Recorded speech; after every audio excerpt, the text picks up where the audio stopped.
చంద్రబాబు నాయుడు, జగన్మోహన్ రెడ్డి పరిపాలన ఇద్దరు చూశారు. ఏది బాగుందంటారు? అన్న జగన్ పాలన ఐఎమ్ సారీ మీ ప్రేక్షకులందరికీ అందరికీ నమస్కారం. I'm NRI Kuwait. నేను వచ్చి ఇప్పుడు నేను కోడి నుంచి నేను జగన్ కోసం వచ్చాను.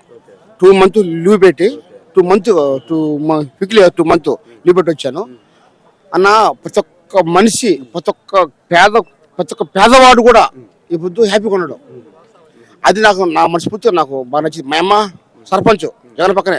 మా అమ్మ పేరు కోండి గంగమ్మ. అట్లు మండలము కుమ్మగిరి పంచాయతీ మాది. మా అమ్మ సర్పంచే చేసిన. ప్రతి ఒక్క పేదవాడు ఈ పొద్దు భీమ్ గారి నుంచి ప్రతి ఒక్క ఇదితో అంత హ్యాపీగా ఉన్నారు. నేను నా ఫ్రెండ్స్ 30 మందిని బ్యాచ్లు వస్తున్నారు, ఎన్ఆర్ఐ నుంచి వస్తున్నారు. ప్రతి ఒక్కరు ఓటు. ఎందుకంటే నేను అరే మా బ్యాచ్ మొత్తం అయినా మీ ఇష్టం, మీ పాలన ఎక్కడుంది మీరు ఒకసారి చూడండి. పాలన బట్టి మీరు ప్రతి ఒక్క మీ ఓటు వాళ్ళు వేయండి, రాండి. మా ఫ్రెండ్స్ 35 మంది నాకు వస్తున్నారు. ఆల్రెడీ వచ్చారు కూడా, కొంతమంది వస్తున్నారు. బట్ నో ప్రాబ్లం అన్న. ప్రతి ఒక్క పేదవాడిని పైకి లేపుతున్నాడు మన జగన్ అన్న. అండ్ వైఎస్ రెడ్డి గారు కూడా మహా గొప్పవారు. మా ఇది ముఖ్యంగా చెప్పండి అన్న, ఇది షర్మిల గారు అన్నట్టు. షర్మిల గారు ఎన్నో ఆరోపణలు చేస్తా ఉంది జగన్మోహన్ రెడ్డి మీద అన్న. ఆమె కూడా మా చెల్లమ్మే, మన కుటుంబమే. మన తప్పుడు మాట మేము మాట్లాడకూడదు.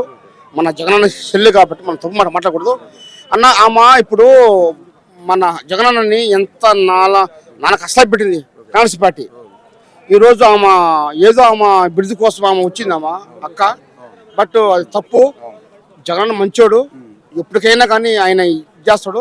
కానీ ఇన్ని ఇదేనా ఇన్ని బ్యాడ్ బాస్. ఆమె చెల్లమ్మ గారు ఈ కాంగ్రెస్ తెలుగుదేశం కలిపి ఆమె చేత ఆయన నిలిపిస్తున్నారు. ఇదంతా వాళ్ళు చేస్తున్న కుట్ర అంటారు. Yes sir. అన్న ముఖ్యంగా చెప్పండి, ఏదైతే భారతమ్మ గారు కావచ్చు, అవినాష్ రెడ్డి భార్య గారు కావచ్చు, ఎంతో సపోర్ట్ చేస్తున్నారు. ప్రజలకు సేవ చేస్తూ ఉంటే వీళ్ళకి వ్యాపారాలన్నీ మానుకొని వచ్చి ప్రజల్లో తిరుగుతా మమేకమై ఉండడం చాలా కష్టమైన పని. అలాంటి పరిస్థితులు అవినాష్ రెడ్డి గారు కావచ్చు, జగన్మోహన్ రెడ్డి గారు అంటే సొంత తోబట్టులండి వీళ్ళు. ప్రజా సేవలు చేసే వాళ్ళని సమర్థించకుండా ఇలా చేయటం పట్ల ప్రజలు ఎలా చూస్తారని. అది అక్క మేము మన ఫ్యామిలీ మెంబర్ కాబట్టి ఆమె మనం ఏమనలేము. అక్కగారు అంటున్నట్టు అమ్మగారు అంటాము. అది ఆమెకు అర్థం కావాలా. జగన్ ఇంతవరకు ఎన్ని ప్రాబ్లం చేసినా కానీ జగన్ తప్పు మాట అనలేదు. అది ఆయన ఇది రూపం, ఆయన లక్షణం. Yes sir, thank you sir. Okay.